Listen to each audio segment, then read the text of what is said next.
I want us to listen to some strong sentiments made by Okia Omtata in response to William Ruto. The sentiments are going to inform the basis of our analysis right now. A free human being is defined by two critical things: the freedom to be heard and the right to a fair hearing. Thus, liberty steadily walks on two legs: a free press and an independent judiciary. History has no evidence of tyrannical governments that have coexisted with these two vital institutions. And inevitably, an attack on one simply precedes an assault on the other. Since the independent judiciary in Kenya is under attack by the Kenya Kwanza government, I am sure that the next target will be our free press, and that should concern every Kenyan. Another poignant lesson from history is the futility of appeasing tyrants and strong men. After being appeased, despots always gain the strength they need to dominate and plunder, because the dominant human emotions that lead to appeasement are fear and despair. The only medicine for tyrants and strong men is to fight them back. They must be resisted by all means. I therefore add my voice to those who have come out to strongly condemn His Excellency President William Samoei Ruto's recent, most unfortunate, reckless, unwarranted, ill-informed, misguided, immature, unhinged, unnecessary, barbaric, satanic, and without a doubt, unconstitutional attacks on the judiciary. It is therefore an equally grave matter if the President does not have any evidence to support his alarming allegations.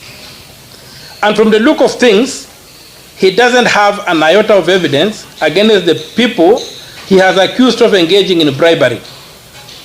Otherwise, he would have handed the lot over to law enforcement and thrown the book at them.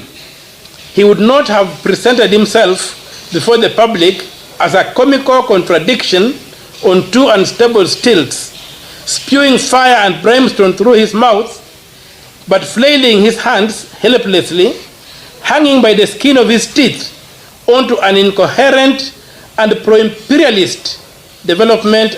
Okia Omtata is making some serious comments worth stressing on. He's talking of an independent judiciary and the free media. And he's saying that upon William Ruto capturing the judiciary, his next target will be the media. Dictators all over the world will never want an independent judiciary and a free media. So William Ruto's game plan here is to capture the judiciary and to capture the media. After capturing these two institutions, Kenyans will be left on their own. Nobody will speak on their behalf, and there is nowhere they will take their grievances to. Because after all, the judiciary will be actually in William Ruto's pockets. Okia concludes by saying, the only way to deal with such a dictator or such a leader is to resist. Resist. Kenyans should not allow William Ruto to entrench his dictatorial tendencies. They should snip it at the bud. I want us to dig deep into this for Kenyans to understand what's happening here. If you are watching us but you have not yet subscribed, subscribe, give this video Like, let's proceed. Yes, Okia Omtata understands William Ruto very well. And for those who have been following me here, I've always maintained the same, that William Ruto is very desperate to install himself as an imperial president. He admires the late President Moi. Ruto wants to be another Moi with even more powers. So to achieve that feat, he wants to kill the judiciary and to kill the media. So his word will be the law. He will be the judiciary, the executive, and the legislature. And already with the judiciary, it appears he has already succeeded in capturing the Supreme Court. And Kenyans are quiet as William Ruto extends his impunity in capturing the lower courts. Kenyans should demand for the resignation of Martha Koome and her bench, upon William Ruto declaring that some judges were corrupt. We saw Martha Koome saying she wants to meet William Ruto to iron out the differences. From where I sit, that meeting is meant to intimidate the judges. William Ruto wants to use the Chief Justice to intimidate the lower courts.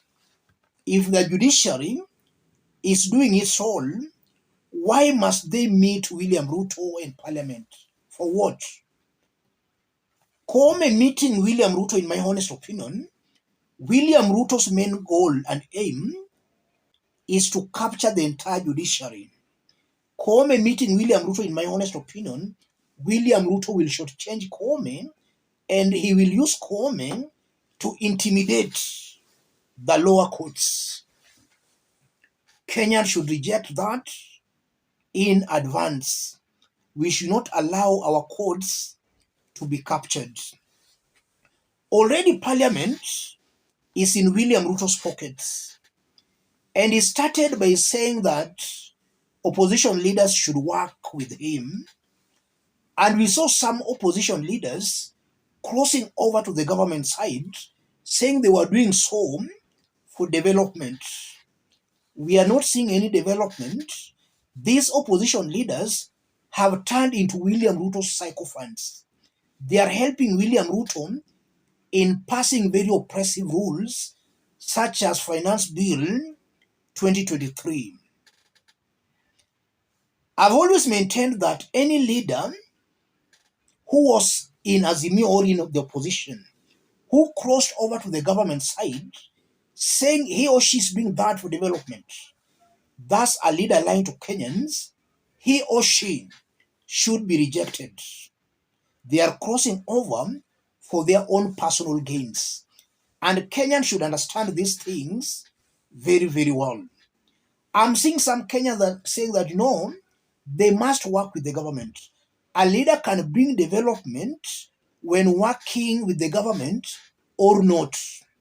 You need not necessarily to be in government to bring development.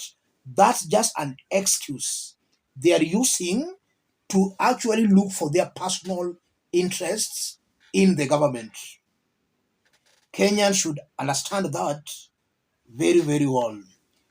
And we still remember William Ruto started by saying, Mambo ni matatu. And the remarks were aimed at Rai.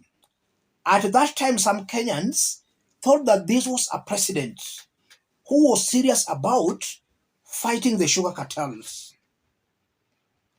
I did maintain here that that was a William Ruto who was just setting up the stage for his bad policies not to be challenged by anybody anywhere.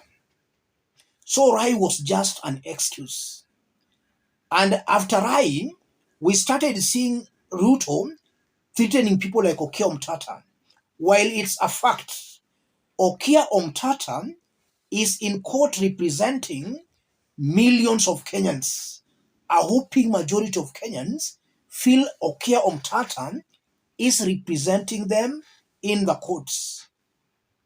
So Kenyans should wake up to understand these simple logics being used by William Ruto.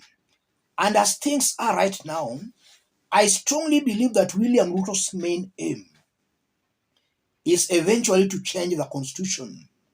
And that's why I've always maintained here that for Kenyans to stop that, they should first of all reject these leaders supporting William Ruto.